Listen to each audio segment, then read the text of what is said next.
Hello and welcome back. Now I know what you're thinking. Data draft. Didn't you say you'd never own Bobrovsky again? Wasn't he the original never again fantasy file for a goaltender? Why am I looking at his dumb face right now? Well, imagine data draft viewer, yes, I will never own Bob again, but does that mean you shouldn't? I don't know, and I decided to break it down after his performance last night where he basically stole the game against Minnesota. So there's a few goalies who have been slumping just like Bobrovsky, and I wanted to take a look at some of those guys as we head to the fantasy trade deadline. So that's what this video is about, potential buy low trade targets for some struggling goaltenders. And as you can tell from this thumbnail, we will start with Sergei Bobrovsky. Now, he's 86% owned. He's not going to be available on your wire unless you're in a really, really shallow league. And he's been relatively disappointing thus far. If you look at his monthly splits, October, not a good month, 2-3-1, 306 goals against, 897 save percentage. November, arguably worse, 4-7 goals against, 860 save percentage. December, the record's still below 500, but the numbers improve. And then January, the record improves, but the numbers go back down. Kind of hard to figure out. Then finally, in February, the last couple games, 3-1-0, 173 goals against, and a 951 save percentage, which is excellent. And those are the kind of numbers you like to see. When he was putting up Vezina Trophy type of numbers a couple years ago, he was doing something similar. But does that mean you should go out and buy him? Well, if you take a look at his splits, this is how he performs against various divisions in the league. So he's pretty terrible against the West, 894, 890 against the Pacific and the Central, but he's really good against the Atlantic, which is a 918 save percentage, 255 goals against, and a 5-2-2 record. So he is pretty good against the Atlantic. He's also not bad against the East, and that's going to help them potentially climb back into the playoff picture. Now, when you look at his goalie hub, there's a lot of stuff that we have to kind of break down. First and foremost, Florida is 29th in expected goals against, so his team component to this is really low, 21st percentile in team expected goals against per game percentile. So really not good team defense this year, and that may be a result of losing guys like Weegar and Ben Sherratt in the offseason, so he's not getting a lot of help. But on top of all of that, save percentage not that great, goals against not that great because of these terrible months where he just wasn't putting up good numbers. He does get a lot of start volume and he does get some wins. So that's something to keep in mind if you're in a points league that favors wins instead of a categories league where you're going to get docked for his, terrible numbers that he puts up at times. And that was the main complaint that I had with Bobrovsky is the inconsistency. Sometimes he'll put up a 951 save percentage and go 3-1-0 in 4 games, and then he'll throw in a game where he goes, 860 save percentage, gives up 4 goals on, 15 shots or something, and that's why I never own him anymore. But over the last 10 games, the Florida Panthers have given up 3.3 goals against, and it hasn't improved. That's basically their season-long average. But when you compare that to 4.1 goals for per game, that is an increase of 0.7 goals per game.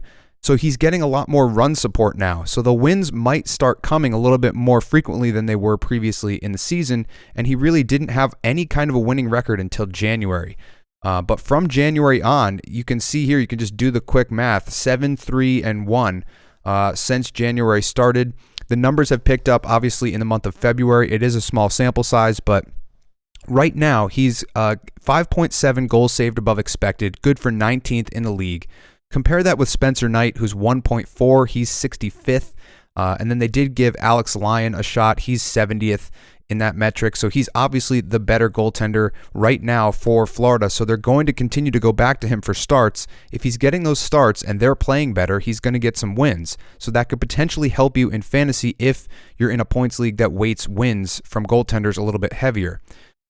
Over the last month, Bobrovsky is the 6th ranked goaltender in category leagues. 7 games played, 4 wins, 213 goals against, and a 938 save percentage. And as I mentioned, he's much better against the East, and he's also much better at home than on the road. So a 917 save percentage at home, 894 on the road.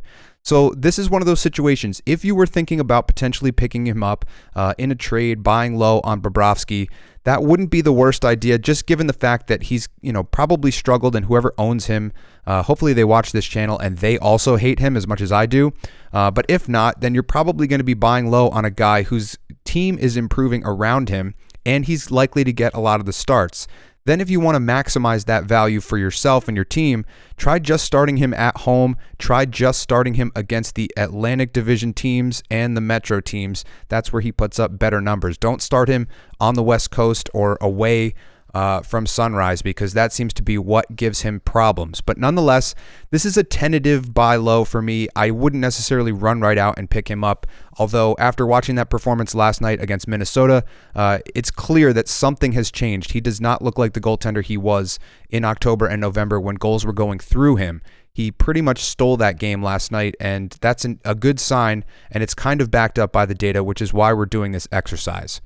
But that's Sergei Bobrovsky. Let's go to another guy with a similar type of file in terms of his name value and relative underperformance in the first half of the season. That's Jack Campbell. Now, if you look at Campbell and his monthly splits, the record was good in October, 4-2, but the numbers were bad.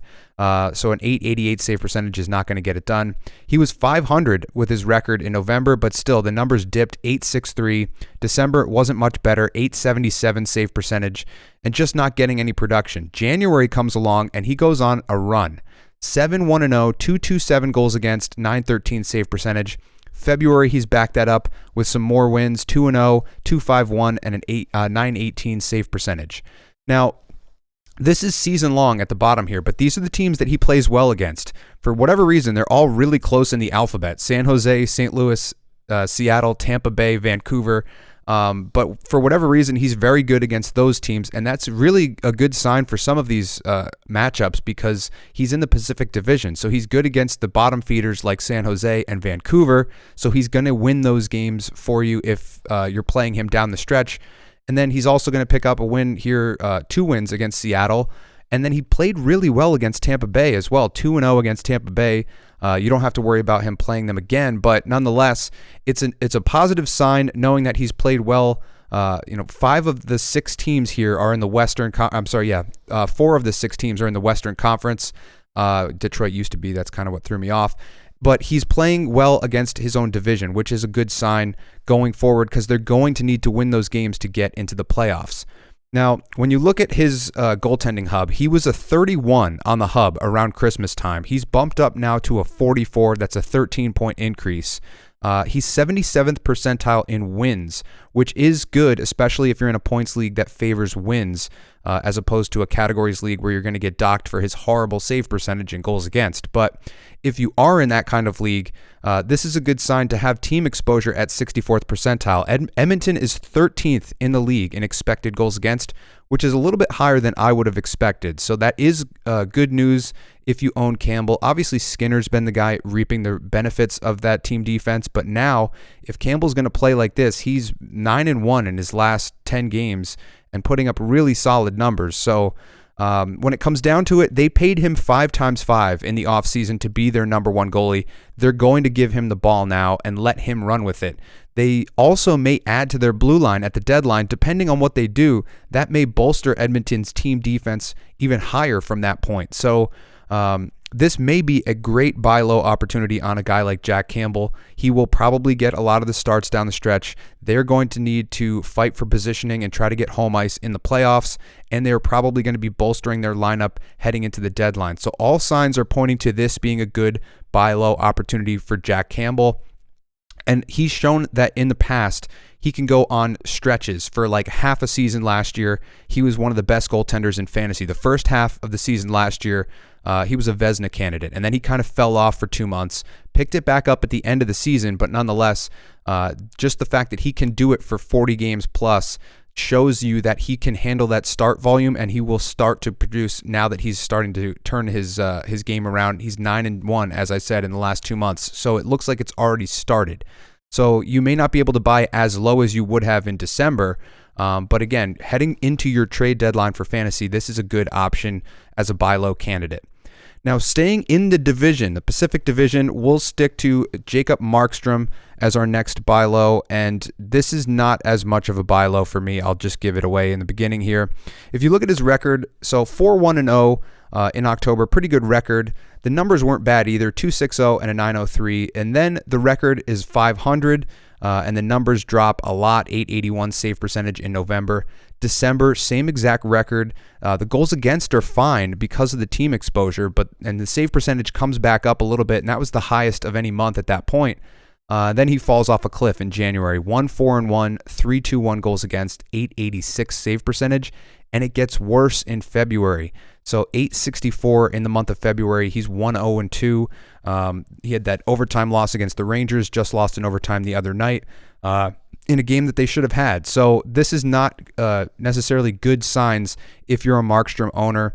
If you look at his splits here down at the bottom, he's really good against the Metro, at least compared to the other divisions. So 891 against the Atlantic, 874 save percentage against the Central, 893 against the Pacific. But against the Pacific, he does have a 6-2-1 record. So that is the one little silver lining in this whole file, the 265 goals against and the record against the Pacific teams. Because again, this is a bubble team that's trying to make the playoffs. They're going to need to ride one of their goaltenders. And right now, it looks like they're going to have to go to Vladar because he is definitely the better of the two, especially when you see him go from 906 to 886 to 864. He's trending in the wrong direction as we head towards your fantasy playoffs. So that's not what you like to see.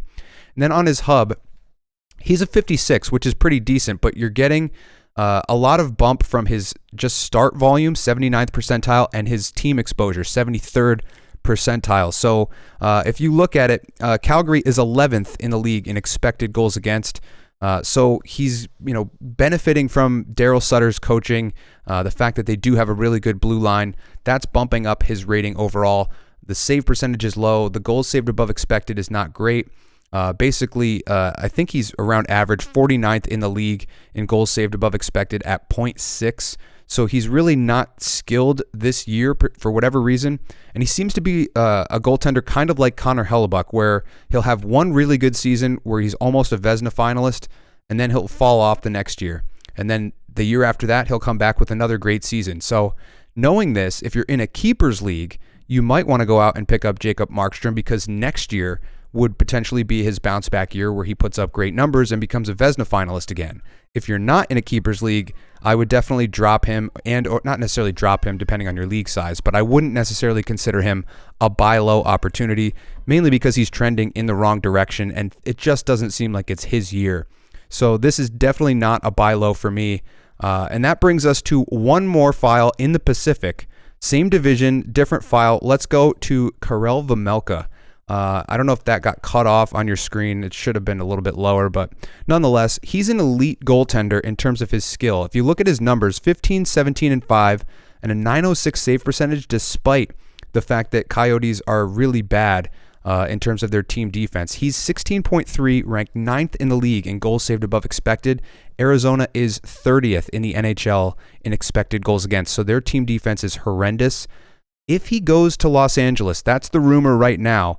Los Angeles is mid-pack in the NHL in expected goals against, and that is a good sign for Vejmelka because he's one of those guys that has that elite level skill. You can see it here on his hub. The start volume is there. The wins are actually there despite the fact that he has horrendous team exposure down here. He's a 58 with this team exposure. So if he goes to a team like LA, which is just mid-pack, he will bump up into the 70 range and become one of the top 15 or 20 goalies in fantasy, in my opinion. You can see here, this is his expected goals, goals saved above expected component. His save percentage will also get a bump if he goes to a slightly better defensive team. So this is potentially one of those files, maybe the best buy low file, and he's only 53% owned. He may be available on some waiver wires. Now, if he does not get moved, for whatever reason, if he does not get traded at the deadline, this would be the way to utilize him. Start him at home. Way better at home than on the road. 9-4-2 record, 920 save percentage, 277 goals against.